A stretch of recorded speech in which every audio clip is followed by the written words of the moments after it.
이번 시간에는 각 컨베어 타입별 상세화에 대해서 설명드리겠습니다. 여러분들 컨베어를 갖다가 이렇게 더블 클릭하시면은 이와 같은 컨베어 디테일 창이 뜨는데요. 제너럴 탭에서 보시면은 네임 및 퀀티티 그리고 프라이어티를 등록하고 오른쪽에 보시면은 타입이라는 게 있습니다. 타입은 컨베어의 타입이 인덱스 컨베어냐 혹은 컨티뉴스 컨베어냐 그리고 그 안에서 다시 큐잉 컨베어냐 픽스드 컨베어냐를 갖다가 지정하게 되어 있습니다. 우선 인덱스 픽스드부터 설명드리겠습니다. 자, 인덱스 픽스드는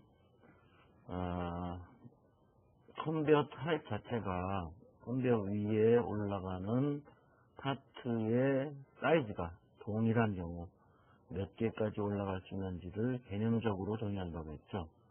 그래서 보시면은 랜싱 파트 해가지고 이 컨베어 위에 올라갈 수 있는 파트의 개수를 갖다가 개념적으로 정의합니다. 즉 예를 들어서 컨베어가 20m이고 파트의 길이가 1m이다. 그러면은 20개가 올라갈 수 있습니다. 그런 길이를 가진 컨베어입니다 하고 정의를 하는 것이죠. 그래서 컨베어가 100m든 200m든 전혀 상관없이 파트의 렌스와 상관관계에 의해서 즉 파트가 몇 개까지 올라갈 수 있냐를 가지고 상대적인 숫자로다가 정의를 합니다. 여기서 20 하면은 20개가 올라갈 수 있다. 만약에 파트가 2m짜리다 하면 컨베어 길이는 40m가 되어야 되겠죠.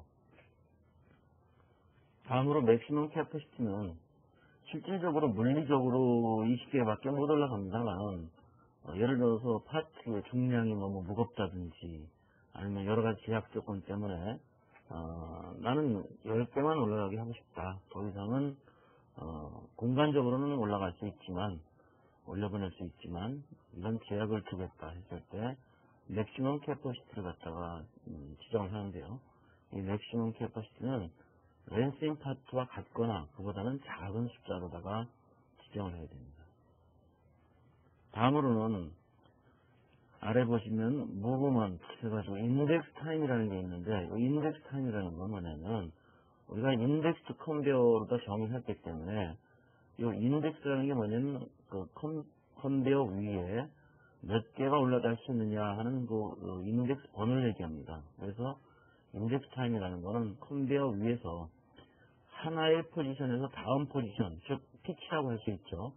하나의 포지션에서 다음 포지션으로 한 칸 움직일 때 소요되는 시간을 얘기합니다. 그래서 예를 들어서 1m의 거리를 분당 1m의 속도로 진행한다. 그러면 인덱스 타임이 한 칸 움직이는데 1분 걸리니까 1이 되겠죠. 하지만 이 파트의 길이가 1m인데 진행 속도가 분당 50cm다. 그러면은 50cm 밖에 못 가니까 1m를 이동하는 데는 2분이 걸리겠죠. 그래서 이렇게 하면 되겠습니다. 이 인덱스 타임은 복잡하게 생각하실 것이 없고 한 피치를 하나의 포지션에서 컨베어 위에서 하나의 포지션에서 다음 포지션으로 한 칸 이동하는데 소요되는 시간이다. 이렇게 생각하시면 되겠습니다. 다음으로는 인풋 룰과 아웃풋 룰이 있는데 이거는 머신하고 똑같습니다. 그래서 이것도 마찬가지로다가 이거 클릭해가지고 pull from part 001 out of world 이렇게 해도 되겠고요. 아니면은 여기에 들어가신 다음에 이 내용을 위해서 비주얼 인풋 룰을 이용해가지고 등록하도록 하겠습니다. 여기서 등록하는 것이 아니고요. 이건 밖에 나가서 하는 거고요. 자, 여기서 비주얼 인풋 룰을 이용해가지고 풀 파트 001 월드 하게 되면 오케이 시스템 밖에서 가지고 들어온다 이렇게 선언하는 것이 되겠죠. 기존의 파트 001이어도 푸시가 선언되어 있기 때문에 이건 랩문으로다가 처리를 해버리겠습니다.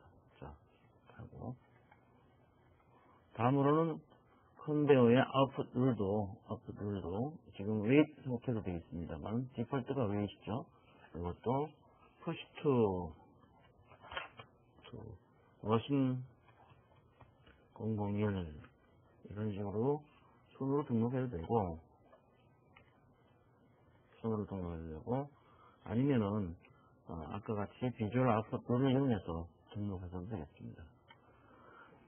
그리고 보시면은 액션은 조인하고 액션은 프론트가 있는데, 이거는 파트가 컨베어 위에 올라탈 때 액션을 발생시킬 수 있고, 또 파트가 컨베어의 맨 앞단까지 진행해서 딱 밖으로 나가기 바로 전이죠. 앞단 끝까지 진행했을 때 액션, 이벤트를 발생시킬 수 있습니다. 그래서 여기에 등록할 수 있는 이벤트는 다음 차례가 됐을 때 설명을 드리겠습니다. 그 다음은 브레이크다운, 시프트, 액션, 코스팅, 리포팅, 노트 이런 탭들이 있는데, 브레이크다운은 컨베어도 고장이 날 수가 있습니다. 그래서 컨베어도 고장이 나는데, 브레이크다운의 모드는 보면 어벨러블 타임 해가지고 공장이 가동되면 무조건 그 시간이 진행되는 상태이겠고요. 비지타임이라는 건 컨베어가 실제로 구동되는 상태, 그랬을 때 브레이크다운 인터벌 얼마마다 고장이 나느냐 지정하고, 그 다음에 리페어 타임도 지정을 하고, 거기에 들어가는 작업자도 등록할 수가 있습니다. 우리가 이거는 머신 할 때 배웠죠. 자, 그 다음에 시프트, 그 다음에 시프트에 대해서는 별도로 나중에 설명드리겠고요. 액션 해가지고 처음에 시작할 때 이니셜라이즈 액션이라든지 유즈 액션, 프로퍼티 액션 이런 것들을 지정할 수 있습니다. 코스팅 또한 마찬가지로 추가할 수 있는데요. 코스팅의 종류는 픽스드 유즈 해가지고 시간이 지남에 따라서 어느 정도의 비용이 소요되느냐 하는 것만 등록할 수가 있습니다. 리포팅, 노트 다 다른 거하고 똑같은 내용이죠. 자, 이와 같이 인덱스드, 픽스드에 대한 설명을 드렸고요. 다음으로는 인덱스드 큐잉 경우는 큐잉이나 픽스드나 여기에 등록되는 내용은 똑같습니다. 그래서 이러한 내용들을 등록해가지고 우리가 관리하면 되겠죠. 그리고 다음으로는 밑에 컨티뉴스의 경우가 있는데, 컨티뉴스 타입을 선택하시면 이 안에 등록되는 내용이 좀 달라집니다.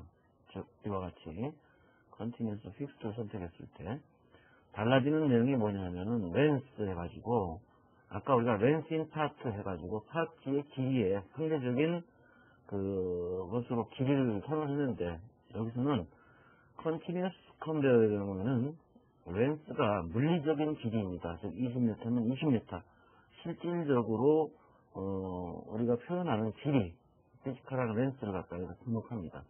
그리고 파트는 그때그때 다른 사이즈의 파트가 들어오기 때문에 그 밑에 있는 파트와 파트 간의 간격을 갖다가 지정함으로써 몇 개의 파트가 이 컨베이어 위에 올라올 수 있는지를 우리가 이거는 시스템에서 자동적으로 정해주겠죠. 하지만 컨티뉴스 컨베이어의 경우도 중량이라든지 기타 여러가지 제약 조건에 의해서 맥시멈 캐퍼시티를 제한할 수가 있습니다. 즉 아무리 작은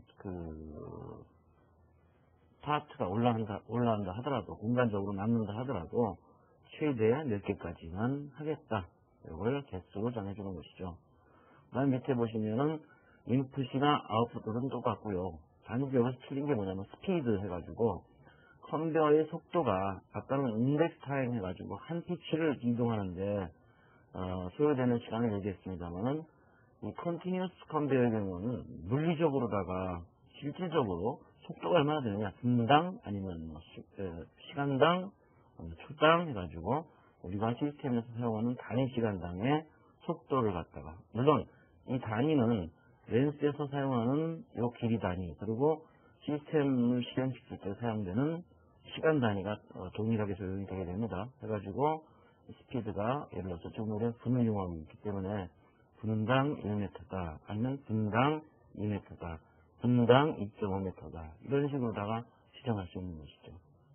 그리고 아래 보시면은 스페이싱 온이라고 있는데, 컨베어에 파트를 올릴 때 전에 올라가 있던 거하고 딱딱 붙여서 올리는 경우도 있지만, 대부분은 조금씩 사이를 벌어지게 합니다. 부닥치지 않게 한다든지.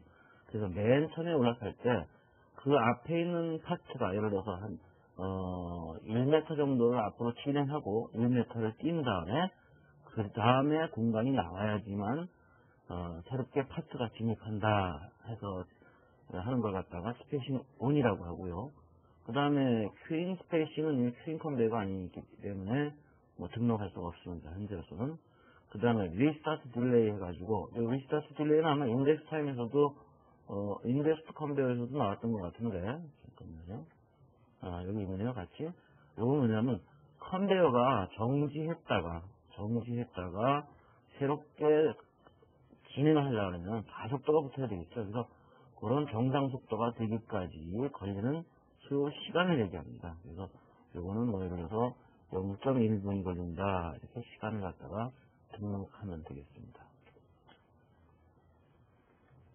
다음으로는 이 컨티뉴스 큐잉이 되겠는데, 컨티뉴스 큐잉이 되면은 여기에 큐 스페이싱이라는 그 항목이 추가가 됩니다. 이거는 뭐냐면은 아까 우리가 큐잉 컨베이어 같은 경우는 앞에 파트가 서 있을 때 줄줄이 따라 들어가서 간격을 좁힌다고 했죠. 하지만 완벽하게 가서 달라붙는 게 아니고, 예를 들어서 조금은 뛰어야겠다 그랬을 때는 그거 최소한 진행하면서 최소한 유지해야 되는 간격을 여기다 등록하는 것이죠. 그래서 여기서는 그 거리를 등록하면 되는데, 이 거리는 이 스페이싱 온 이 거리보다 커서는 안 됩니다. 그거보다 작아야 됩니다. 그래서 보통 같거나 혹은 아주 0.1 정도, 처음에 올라탈 때는 1m를 간격으로 시작했지만 나중에 혹시 앞에 것이 정지해 있다면 0.1m 간격으로다가 가까이까지 가서 붙어 있을 수 있다. 그리고 더 이상 진행을 못하겠죠. 이런 것들을 갖다 등록할 수가 있습니다. 그런데 이 컨티뉴스 컨베이어 같은 경우에는 여기 보시면 오리엔테이션 해가지고 방향을 지정할 수 있게 되어 있습니다. 그 방향이라는 건 뭐냐면 파트가 진행할 때 지방향으로 진행하느냐 혹은 폭방향으로 진행하느냐, 또 꼭 90도뿐이 아니라 거꾸로 뒤에부터 파트에 180도 뒤집힌 상태 옆으로 180도 해서 그 파트의 뒷부분부터 들어가느냐 아니면 40도 90도 방향으로다가 진행하느냐, 이런 것들을 지정할 수 있습니다. 요거는 잠시 보시면은 예를 들어서 이 파트가 지금 디스플레이 해가지고 보시면은 드로우 해서 스타일을 정해요. 이 스타일에서 우리가 지난번에 한번 보여드린 바가 있습니다만 사이즈를 지정할 수가 있습니다. 즉 예를 들어서 사이즈를 우리가 이렇게 스케일 유징 사이즈 액티비티 해가지고 클릭을 하게 되면은 사이즈, 선언된 사이즈에 따라서 그것이 여기에 컨베이어 위에서 나타나게 됩니다. 자, 이렇게 해놓고요. 오케이. 여기서 파트가 생성될 때 뭘 해주냐면은 렌스 이코로 3, 길이가 3이고 그 다음에 폭은 2다, 이런 식으로 한번 지정을 해보죠. 그렇게 해놓고 이걸 지정을 시키면은 이와 같이 지금 현재는 길이 방향으로 진행되고 있죠. 그런데 여기서 오리엔테이션 방향을 갖다가 90도 윌스 해가 되면 이제부터는 폭방향으로 진행을 합니다. 이와 같이 그 안에 있는 파트의 진행 방향이 어떻게 정의되느냐에 따라서 이 안에 들어올 수 있는 파트의 개수가 종속되겠죠. 즉 폭이 좁은 경우니까, 혹은 뭐 예를 들어서 2m 10개가 들어오지만 길이 방향으로 하면 3m니까는 6개밖에 못 들어온다, 이런 식으로 자동적으로 제한이 되겠죠. 그래서 이 안에서의 각도는 예를 들어서 꼭 정사각형이 아닌 경우도 있겠죠. 여러 가지 형태가 있을 수 있으니까 그랬을 때 각각의 방향을 나타내고 있습니다.